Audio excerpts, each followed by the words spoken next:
In our fast-paced society, where stress is almost everywhere, many of us grew up in a stressful environment. We picked up on and adjusted to negative energy and limiting beliefs, and we often fell prey to the fears of the people around us, fears that have been passed on from generation to generation. Hi, I'm Leisha. Welcome to Never Mind the Magic, a place to explore the understanding of energy, frequency, and vibration so you can create a magical life the easy way. In part 1, we cover the universal principles we need to understand if we want our manifesting journey to be as easy and fun as possible. If you missed it, it might be helpful to check that one out first and then come back here. There's a link in the description. Now let's take a look at how we, as human beings, interact with reality, how we create limiting beliefs and therefore obstacles on our path, and how we can more easily materialize what we want instead. Imagine for a moment that before you were born, before your consciousness manifested into a physical body, you were individualized consciousness, floating in an infinite, creative, cosmic ocean. When you incarnate into your physical body, you have to learn how to function in this world because the physical experience is very different from the non-physical one. You're given a name so that people can identify you and separate you from others. The mechanics of your nervous system enable you to learn how to walk, talk, and do many other wonderful things. Your senses allow you to experience and interpret the vibrational world around you. They allow you to see, hear, taste, smell, and touch things. Your nervous system is an intricate, vast network of connections that moves, grows, and sends impulses throughout every millimeter of your body. It's a masterpiece of creation that allows you to interact with your reality. When we are born, we're still very much aligned with the pure positive energy of the non-physical. This energy also resonates with our innately human desires like love, connection, comfort, and a full expression of our individuality. We are here to shine and share our presence generously with others, and we naturally want to manifest that state. But in order for us to reach our full potential, just as a flower needs healthy soil, water, sunlight, and pruning, we also need other people's love, care, support, and guidance. When we are children, we're vulnerable and impressionable. We depend on others for our survival. And because of this, we need to maintain a connection with the people that guide us in early life, our family, our community, and so on. As a result, we tend to adjust our behavior to fit the circumstances and the surroundings in which we are raised. Sometimes this means we adapt in ways that aren't aligned with our true nature. As I mentioned in part 1, energy is contagious. And since we're more impressionable in the early years of our lives, we pick up on the energy of the people around us. In our fast-paced society, where stress is almost everywhere, many of us grew up in a stressful environment. We picked up on and adjusted to negative energy and limiting beliefs, and we often fell prey to the fears of the people around us, fears that have been passed on from generation to generation. As we adapt to our surroundings, our experiences start to shape our beliefs, and our beliefs eventually become our reality. Because of the law of attraction, we continue to attract similar situations into our lives, and over time we begin to create a story about who we are. Our story is the way we see ourselves. It's what we tell ourselves about who we are and how we believe others perceive us. It's a collection of thoughts, feelings, and beliefs we've picked up along the way. And as we have built one on top of the other, they have become who we think we are, like a biographical self. This story is not necessarily about who we really are. For most, it's not what our soul energy is aligned with. It is no longer an expression of our true selves. Depending on the circumstances you were born into, you have learned different things. You have your own set of beliefs, and your story will be different from anyone else's. But it's important that we realize that that's all it is, a story.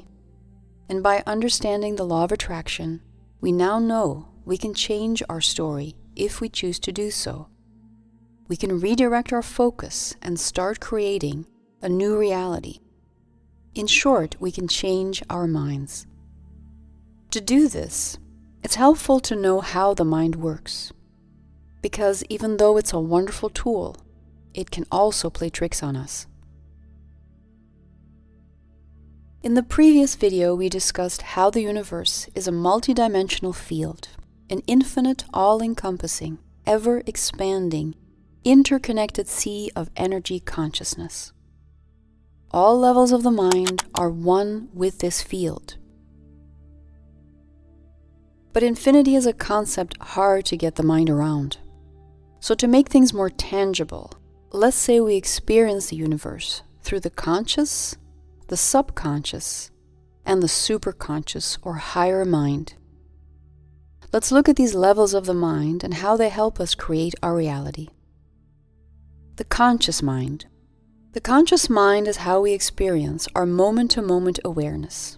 It is the part of your mind that is aware of your thoughts, feelings, and surroundings. Your conscious mind is listening to these words right now. It experiences the present moment and has the power to direct our attention. It allows us to decide, moment to moment, what we focus on. The gift of the conscious mind, as mentioned in part 1, is that we can direct it like a magic wand. We can decide what to focus on, and our focus, through the law of attraction, will generate more of the same energy. So the conscious mind is important because it gives us the possibility of choice and allows us to perceive our reality in the present moment, the here and now. The pitfall of the conscious mind, however, is that when it tries to reach too far beyond the limits of the present moment, it starts to create confusion within us. Here's why. On a physical level, the conscious mind is associated with the prefrontal cortex. This part of the brain manages day-to-day tasks, short-term memory, and focus. It also governs willpower. However, the capacity of the conscious mind is limited. It is like a small tank of gas. When we try to focus on too many tasks at once, we get drained quickly. Also, when we try to dig too far into the past to find explanations for our problems, or we start to worry about the future, the conscious mind gets confused. It is not designed to dwell on the past or worry about the future. Our conscious mind is primarily a focusing and experiencing tool. When we try to solve problems using only the wonderful yet limited abilities of the conscious mind, we begin to worry and overthink things. We lose connection with our intuitive, higher mind, and we feel blocked. The more we do this, the more negative thought patterns we create, which brings us to the next level of the mind. The subconscious mind. The subconscious mind is where automatic, habitual energy patterns are formed. This habit energy is a collection of thoughts, feelings, and actions we have automated and can access instantaneously. The upside of this is that the subconscious mind can automate things through imitation. Simply put, the subconscious mind imitates the input it gets from the conscious mind. On a physical level, this manifests itself in our nervous system as neural connections. This allows us to recognize things and automate repeated behaviors like riding a bike or playing a piano. These things are hard to learn at first, but with repetition, they become easy. Because of this, we don't need to relearn what a tree is every time we see one. Or we automatically remember that fire can burn us, but it can also keep us warm and illuminate our surroundings. Once the neural connection is formed, we automatically retrieve the information when needed. This process of automation is an amazing tool that allows us to create and experience wonderful things in life. The downside of this system is that it can also automate negative experience and create bad habits. The environment we're exposed to, whether positive or negative, affects the subconscious mind. Because what we experience or think with our conscious mind is easily impressed upon the subconscious. This is the underlying cause of PTSD and other mental and emotional problems we face in our society today. The subconscious mind is where automatic negative thoughts, invisible limiting beliefs, and repressed emotions or instincts live, so to speak. As mentioned before, the law of attraction continues to bring us life situations that confirm our limiting beliefs and habitual patterns until we become aware of them and decide to free ourselves by making a new conscious choice. But let's clear up a common misconception. Many people still think that to find limiting beliefs, we need to dig deep into our subconscious mind. The analogy often used is that of an iceberg. The tip of the iceberg, the visible part, represents our conscious thoughts and feelings, and the bigger part, below the surface, represents our subconscious mind. And yes, sometimes our subconscious patterns feel beyond our reach, but we don't need to dig deep to find them. They will reveal themselves under the right circumstances. The subconscious mind has a higher vibrational nature than the conscious mind. So if we want to get clarity about our beliefs, it helps to lighten up and relax, not to go digging deeper. Because there is no vibrational reality deeper or lower, so to speak, than the conscious mind. And as mentioned before, trying to use the conscious mind to find limiting beliefs will create more confusion. Letting go connects us with the present moment, which allows the beliefs that hold us back to surface naturally. So hopefully that can be an invitation for you to have more fun, relax, and enjoy the ride as much and as often as possible. And there's more good news. We are not doing all of this alone. The infinite field, the true source of who we are, never stops calling us to make a change where possible. This infinite part of us continually invites us to create transformation. A transformation that allows us to feel the joy of life more profoundly and share the gift of who we truly are with others.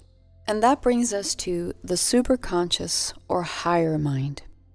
The superconscious mind is your direct connection with the infinite field. It's where you tap into your higher guidance or intuition. When you're aligned with the higher mind, you experience clarity and confidence. This is where new ideas, aha moments, and inspired impulses come from. As mentioned in part 1, by working with the higher mind, we can experience seemingly magical chance meetings and serendipitous moments. This part of the field is like our own personal, infinitely wise sage, always there to guide us on our life journey. What we label miraculous can happen when we tune into our higher mind.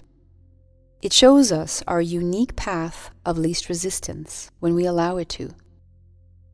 But we need to let go and let our intuition light the way. Then the journey becomes magical. So how do we access this superpower? Just like with the subconscious mind, accessing your intuition can feel like a challenge. It can feel like something beyond your reach. But the truth is that this guidance is always accessible to us.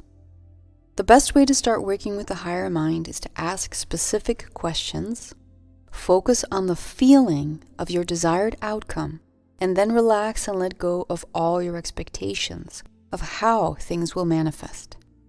Soon enough, answers, ideas, and new opportunities will open up to help you create the change you desire. If you want to dig deeper into this topic, check out the free guide in the description on how to become a conscious creator while also avoiding the usual pitfalls. And that's it for part 2. In the next part, we'll look into the physics of how energy becomes physical matter.